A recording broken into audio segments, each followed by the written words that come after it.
Assalamualaikum warahmatullahi wabarakatuh. Kisah kali ini tentang seorang pemuda yang berbuka puasa bersama bidadari tercantik di surga. Sobat, ini bukan dongeng, dan bukan pula hayalan dari sang penulisnya. Kisah ini diambil dari sebuah buku yang berjudul Al-Qur'ah Al-Ruhiyah, karya Ustadz Fakih Abdul Wahid bin Sabat.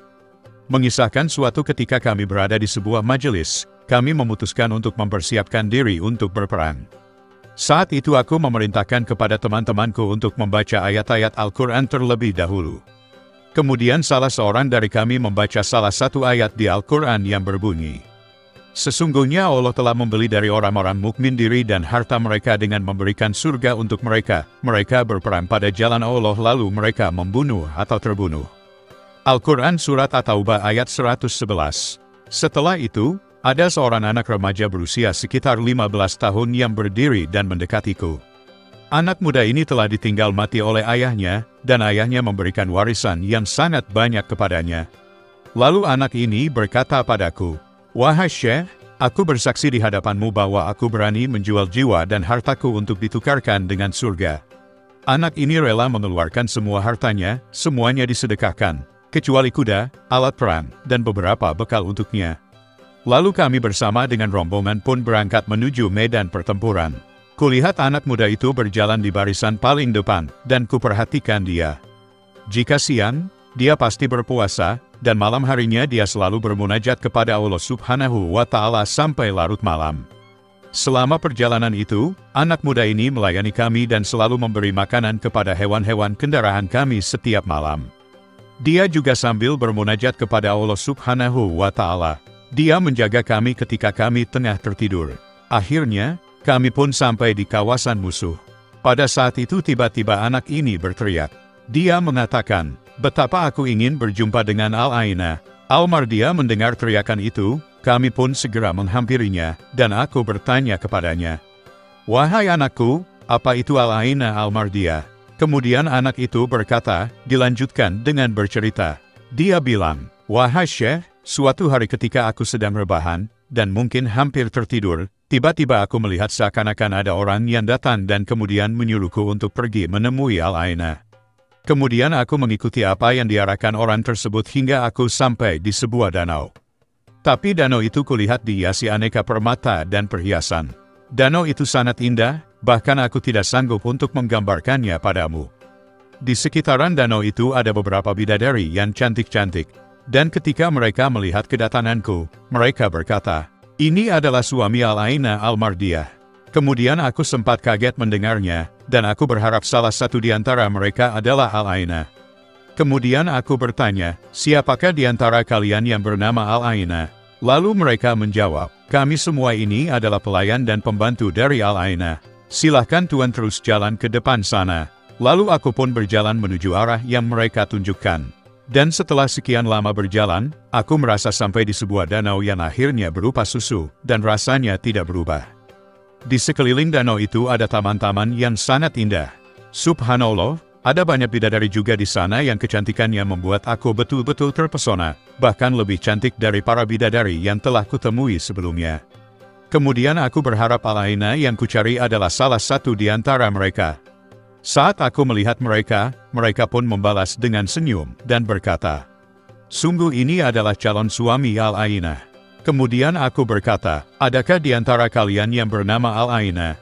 Mereka menjawab, 'Wahai kekasih Allah, kami bukan Al-Aina Al-Mardiyah. Kami semua ini adalah pelayan dan pembantunya. Jika Tuan ingin menemui Aina, berjalanlah terus ke arah sana.' Kemudian aku pun melangkah lagi hingga sampailah aku di tepi sebuah danau, di mana airnya begitu segar, namun tak seperti minuman mabuk dunia ini. Rasanya begitu lezat. Di tepi danau itu, ada sekelompok bidadari yang kecantikannya jauh melampaui bidadari-bidadari sebelumnya yang pernah kutemui. Kali ini, aku sungguh berharap Al-Aina yang kucari ada di antara mereka.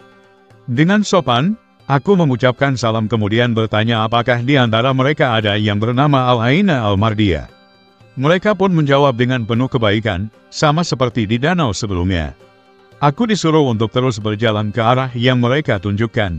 Perjalanan pun kembali berlanjut. Kali ini, aku tiba di tempat yang sungguh memesona, di mana aku menemukan sebuah danau yang airnya berubah menjadi madu murni. Bidadari-bidadari di sekitar tempat itu memiliki wajah yang memancarkan cahaya yang begitu indah. Wajah-wajah mereka sungguh memikat hatiku.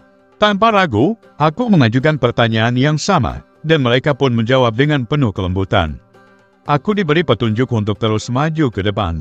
Singkat cerita, akhirnya untuk kesekian kalinya aku berjalan menuju suatu tempat, di mana tempat itu ada sebuah rumah mungil yang bangunannya terbuat dari batu mutiara yang indah.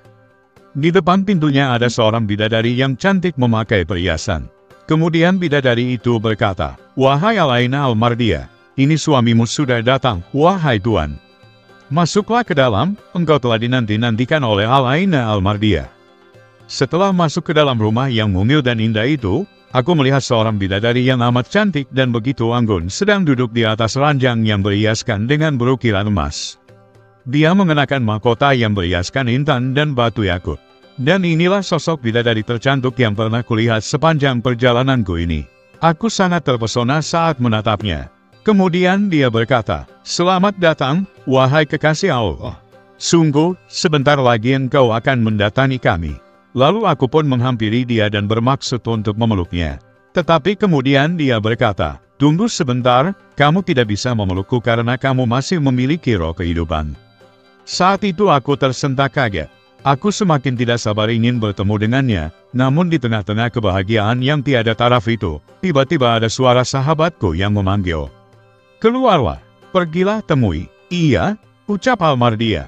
Lalu aku pun segera bangkit karena tak mampu menolak atau melawan panggilan dari sahabatku itu.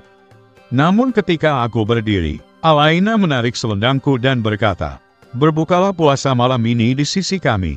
Kemudian aku pun bangun dari tidurku dalam, ternyata sahabatku lah yang membangunkan tidurku itu. Dan ternyata juga aku sadar bahwa aku baru saja mengalami mimpi yang menakjubkan. Lalu aku menangis sejadi-jadinya. Aku menangis karena mengira semua mimpiku itu tadi adalah kenyataan. Karena itulah ketika aku terbangun dan mulai sadar, tak ada yang bisa aku lakukan kecuali hanya menangis. Lalu Syekh Abdul Wahid berkata, "Ketika obrolan kami belum tuntas, tiba-tiba ada segerombolan prajurit musuh yang datang menyerang. Kami, anak muda itu, segera menyambut kedatangan mereka dengan gagah berani. Dia kulihat begitu lincah menyebutkan pedangnya ke sana kemari, sampai akhirnya 9 orang dari musuhnya terbunuh di tangannya. Kami berhasil mengalahkan dan mengusir mereka. Tiba-tiba, kami mendengar teriakan lirih, tapi sangat jelas di telinga kami. Suara lirih itu mengatakan, 'Alaina Almardia.' Aku mendekati dan menuju arah suara itu, ternyata aku dapat melihat anak muda tersebut bersimbah darah. Dia bersimbah darah sambil berkata kepadaku, 'Wahai paman, Almardia telah benar-benar menjemputku.' Anak muda itu pun meninggal dunia sebagai syuhada tepat ketika matahari terbenam, yakni tepat di waktu berbuka puasa. Dan ku tahu dia dalam keadaan berpuasa. Seperti apakah bidadari surga itu, sobat beriman? Apa yang terlintas di benak Anda ketika mendengar tentang bidadari surga? Sebagian besar yang terbesit dalam pikiran ketika mendengar tentang bidadari surga adalah sosok cantik, suci, menawan. Gambaran bidadari surga yang cantik, suci, dan menawan tentu tidak salah. Namun ada hal yang dapat memberikan gambaran yang lebih tepat dan detail lagi tentang bidadari surga dalam ajaran Islam. Apa yang kita kenal sebagai bidadari surga bukanlah sekadar cerita hayalan. Pemahaman tentang bidadari surga bahkan terdapat dalam beberapa ayat Al-Quran dan hadis. Allah Subhanahu wa Ta'ala berfirman dalam Al-Quran, Surat Al-Waqiah ayat 22-23, yang artinya, "Dan di sana ada bidadari-bidadari yang memandang, seperti mutiara yang terlindung." Quran, Surat Al-Waqiah ayat 22-23. Itu hanya salah satu contoh ayat dalam Al-Quran yang menggambarkan bidadari surga dengan segala keindahan dan kecantikannya. Selain itu, masih banyak ayat dalam Al-Quran yang menggambarkan sosok bidadari surga. Beriman kepada hari akhir adalah salah satu pilar dalam iman. Seseorang tidak bisa dikatakan beriman jika tidak meyakini hari akhir. Pada hari itu, segala perbuatan manusia akan dihitung dan dibalasannya. Jika berat timbangan amal buruknya, maka balasannya adalah neraka. Sedangkan barang siapa yang berat timbangan amal baiknya, maka balasannya adalah surga dan segala kenikmatannya. Salah satu kenikmatan surga yang akan diperoleh bagi orang-orang beriman dan beramal soleh adalah teman pendamping yang tak lain adalah bidadari surga. Rasulullah Shallallahu Alaihi Wasallam bersabda, Orang yang mati syahid memiliki 6 keistimewaan di sisi Allah Subhanahu wa Ta'ala. 1.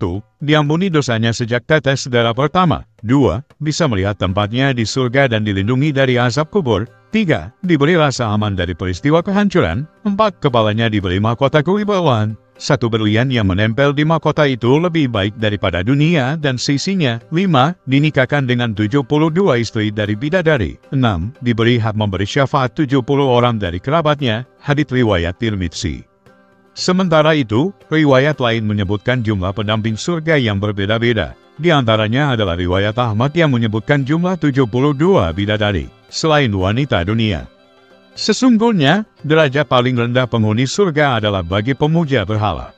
Ada 7 derajat bagi mereka, dan ia ada dalam derajat ke-6, dan di atasnya adalah derajat ke-7 bagi mereka. Sebanyak 300 pelayan setiap pagi dan sore dihidangkan 36 pan hidangan dan aku tidak tahu kecuali beliau berkata dari emas dalam setiap nampan dan aneka warna makanan yang tidak sama dengan nampan yang lainnya. Ia merasakan kelezatan awalnya sebagaimana merasakan kelezatan akhirnya. Dihidangkan minuman dari 300 bejana warna dalam tiap bejana berbeda dengan bejana lainnya. Ia merasakan kelezatan awal dan juga akhirnya. Kemudian ia berkata, "Wahai Tuhanku, kalau Engkau izinkan aku akan memberi makan penghuni surga dan memberi minum mereka, dan tiada berkurang sesuatu apapun yang ada padaku." Ia mendapat 72 bidadari selain istri-istrinya di dunia. Seorang dari mereka mengambil tempat duduknya sepanjang 1 mil. Hadits riwayat Ahmad. Dari sejumlah riwayat tersebut, dapat dipahami bahwa bidadari surga merupakan salah satu balasan yang akan didapatkan oleh orang-orang yang beriman ketika dirga gelap. Jadi, itulah kisah Al-Aina Al-Mardiyah. Semoga kisah ini bisa bermanfaat bagi kita semua dan dapat meningkatkan kualitas keimanan kita dalam beribadah kepada Allah Ta'ala. Demikian pembahasan kali ini. Semoga bisa bermanfaat untuk kita semua. Amin ya Rabbal Alamin. Jika kamu memiliki pendapat terkait pembahasan kali ini, tulis pendapat kamu di kolom komentar di bawah ya. Terima kasih telah menonton video ini. Jika kamu menyukai konten ini, jangan lupa untuk like, share, dan subscribe ya. Terima kasih dan sampai jumpa dalam video berikutnya.